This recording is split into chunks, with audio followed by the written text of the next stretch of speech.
नमस्कार, वंदे मातरम। मैं हूं श्यामगिरी। आप देख रहे हैं हमारा चैनल मुद्दा भारत का। मुद्दा भारत का यानी मुद्दा आपका। मुद्दा है महाराष्ट्र चुनाव का।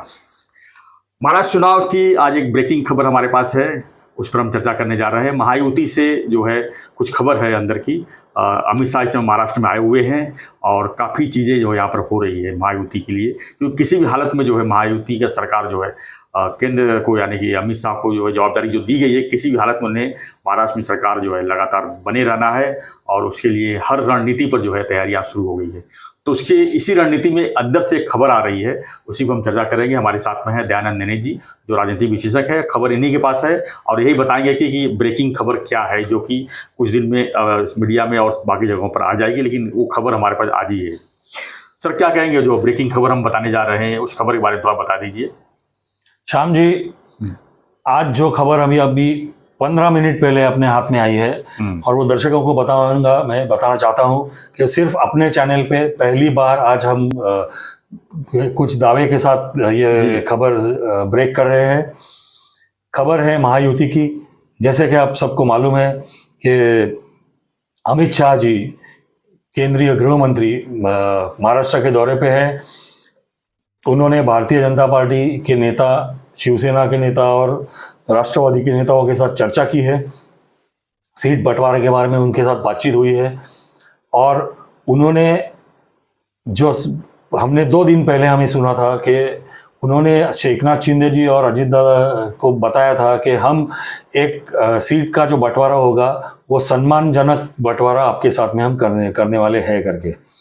और उसके बाद में उन्होंने अलग अलग जगह पे, नासिक है, संभाजीनगर है, पुणे में, अलग अलग जगह पे जाके कार्यकर्ताओं से बात की और लगभग आधा महाराष्ट्र इस दौरे में उन्होंने कवर किया, अमित शाह जी ने।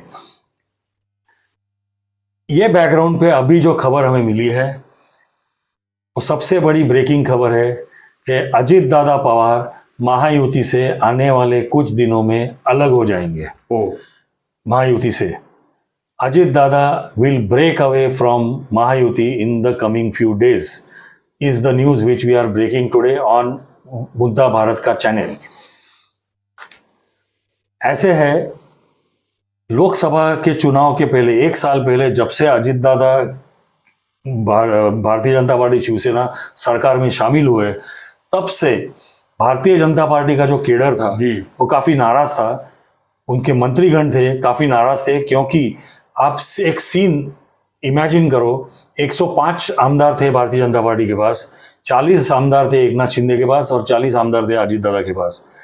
और जो मंत्रिमंडल का जो डिवीजन हुआ वो 9 मंत्री भाजपा के पास है, 9 मंत्री शिवसेना के पास है और 9 मंत्री नए आए अजीत दादा, उनको दे दिए गए थे। तब से एक काफी नाराजगी का माहौल था।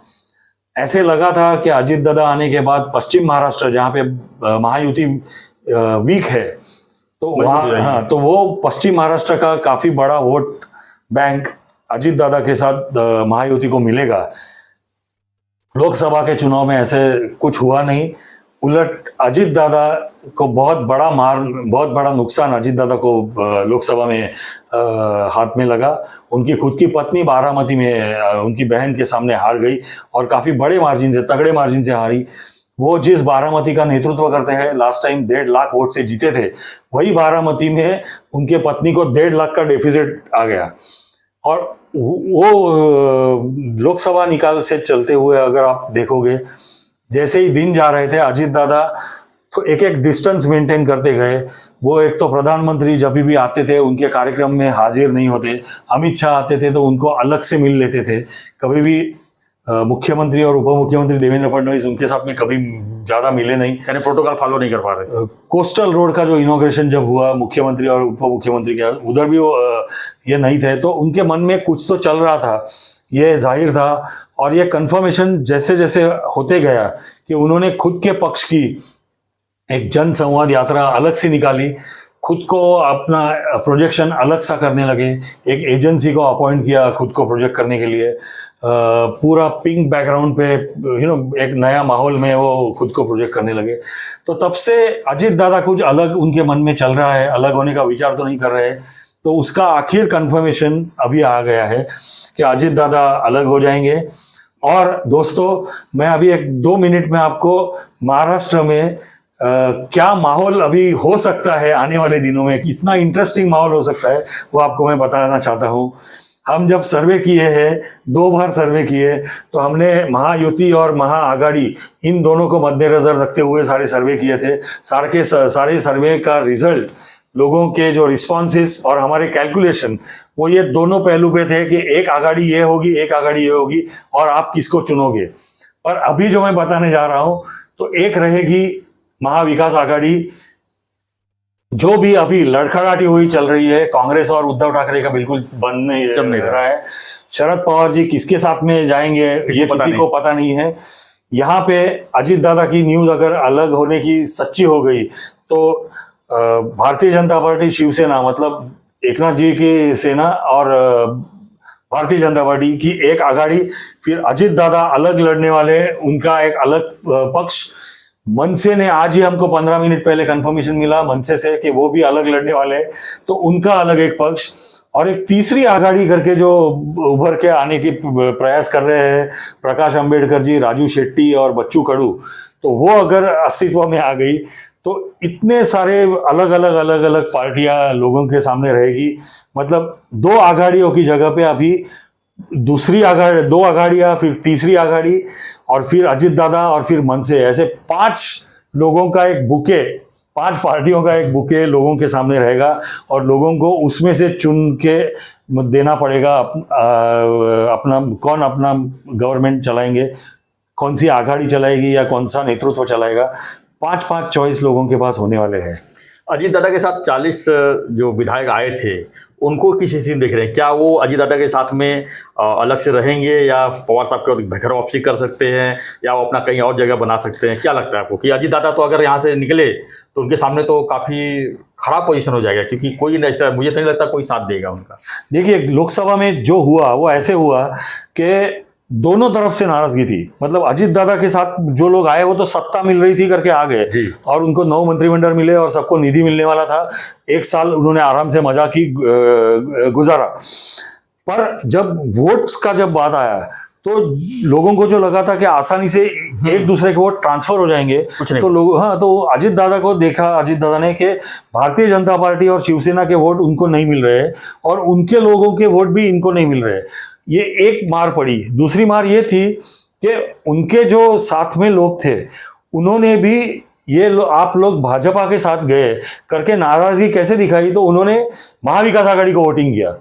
तो इसके लिए अजीत दादा द्विधा मनस्थिति में, या तो कातरी में अटक गए थे। तो मेरे हिसाब से वो जो अगर बाहर निकलेंगे, तो इसीलिए निकलेंगे कि उनकी जो वोट बैंक थी, उनको मानने वाला भी एक वर्ग है, तो उनके वोट उनके पास वापस आ जाने चाहिए थे। अगर वो महायुति में रहते हैं, तो उनको 50 एक जगह पे लड़ने को मिलेगा, बाकी जगह पे उनके बंडखोर खड़े हो जाएंगे। उसके जगह पे अगर वो अलग लड़ते हैं, तो वो चाहे उतनी सीटें अपने कार्यकर्ताओं को दे सकते हैं, और उनका कैलकुलेशन के हिसाब से उनका वोट बैंक अगर उनके पास वापस आ गया, क्योंकि ये लोगों का वोट तो उनको मिलने वाला है नहीं, ऐसे लोकसभा ने साबित किया है, तो 50 सीट लड़के 15 एक सीट आने से अच्छा है हम 100 सीट लड़े और 25 एक सीट अगर आ गए, तो अपना एक प्रेशर ग्रुप बनेगा। ये विचार से वो अलग हो सकते हैं, या अलग होने वाले हैं, जो हमें न्यूज़ मिली है। इसका फायदा क्या बीजेपी को होगा? जरूर होगा, क्योंकि क्या होगा, अभी अजीत दादा साथ में है, तो एक तो लायबिलिटी की जैसे लोग उनकी तरफ देख रहे हैं। संघ वाले और भाजपा के जो कोर कार्यकर्ता है, वो भी जाहिर आलोचना कर रहे हैं कि हम इनके साथ में काम नहीं करेंगे, नहीं करना चाहते हैं। तो भाजपा को वोट जो देना चाहते हैं, वो भी अजीत दादा साथ में करके अगर वो वोटिंग नहीं कर रहे, या तो परसेंटेज नीचे जा रहा है, या तो उबाठा में वोट कर रहे हैं, उबाठा को वोट कर रहे हैं, तो ऐसे सारे वोट भाजपा के पास वापस आ जाएंगे। दूसरी बात, जो मुसलमान वोट एक गट्ठा महाआघाड़ी को जा रहे हैं, अजीत दादा अगर बाहर जाके अलग से लड़ते हैं, तो एक बहुत बड़ी संभावना है कि उनको मानने वाले जो भी मुसलमान है, वो वोट उनके पार्टी को देंगे। एमआईएम की भूमिका निभा सकते हैं, एमआईएम की भूमिका निभा सकते हैं मुसलमान, और एंटी बीजेपी को जो वोट है, तो वो जो अभी अजीत दादा साथ में है, तो इनको नहीं देंगे तो किसको देंगे? तो महाआघाड़ी को देंगे।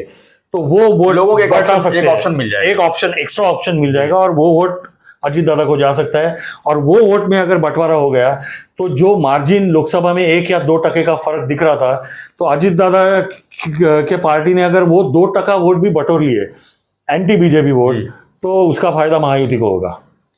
धन्यवाद नैना जी। तो हमारा चर्चा था, ब्रेकिंग न्यूज़ था यही कि अजीत दादा जो है महायुति से अलग होने की कंफर्मेशन संभावना पूरी तरह से हो गई है, क्योंकि अमित शाह जो है महाराष्ट्र दौरे पर है और हर पहलू पर जो है एक एक चीज़ पर कार्यकर्ताओं से मिल रहे हैं और उसके ऊपर मंथन कर रहे हैं कि क्या क्या हो सकता है, कि क्या नहीं हो सकता है, क्या हो सकता है कि जो है महाराष्ट्र में फिर से सत्ता हासिल किया जा सके।